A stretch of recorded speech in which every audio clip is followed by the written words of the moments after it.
புரியுது. சரி, இப்ப சகோதரர் விஜய் அவர்கள் கூட முதல் மாநாட்டுனப்ப சொன்னாங்க, நாங்க இந்த மாதிரி அவர்களே, இவர்களே அந்த மாதிரி ஐயோ! நான் சோ அண்ட் சோ இப்படியெல்லாம் பேச இதுவரைக்கும் மாட்டேன்னு சொன்ன அவர் வந்து கடந்த மாநாட்டுல அங்கிள் அங்கிள் அப்படின்னு எள்ளி நகையாடக்கூடிய தொனியில ஆ, நாட்டினுடைய முதலமைச்சராக இருக்கக்கூடிய மரியாதைக்குரிய ஐயா ஸ்டாலின் அவர்கள அப்படி கேலி கிண்டலுமாக பேசுவதை வந்து நீங்க எப்படி பாக்குறீங்க? அதுவும் பல தரப்புல இருந்து கண்டனம் தெரிவிச்சாங்களே. அது தப்புன்னு சொன்னாங்களே. நிறைய பேர் சுட்டி காட்டினாங்களே. அந்த மாதிரி இங்க எதுவுமே பண்ணலையேங்கிறேன். அந்த மாதிரியே பண்றோம். ஐயோ!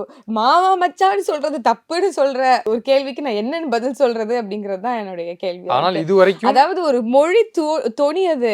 அது அவங்களுடைய தனிப்பட்ட முறையிலும் அப்படிதான் பேசிக்கிருவாங்க. அண்ட் இன்ஃபாக்ட் மேடையில அவர் டைரக்டாவே அவர டார்கெட் பண்ணல. எங்களுடைய மக்கள் கூட்டத்தையே நம்ம நம்ம அரசியல் படுத்தக்கூடிய அந்த கட்சி மேடையில எங்களுடைய மக்கள் விழிப்படைங்க. நீங்க கொஞ்சம் விழிப்புற்ற சமூகமாக மாறுங்க அப்படின்னு அவர்களை தட்டி எழுப்பணும் அப்படின்னா இந்த மாதிரியான ஸ்ட்ராங்கான ஒரு மக்களோட கனெக்ட் பண்ணக்கூடிய திமுக முப்பெரும் விழா 2025 கரூர் செப்டம்பர் 17 மாலை 5 மணி முதல் அனைவரும் வருக.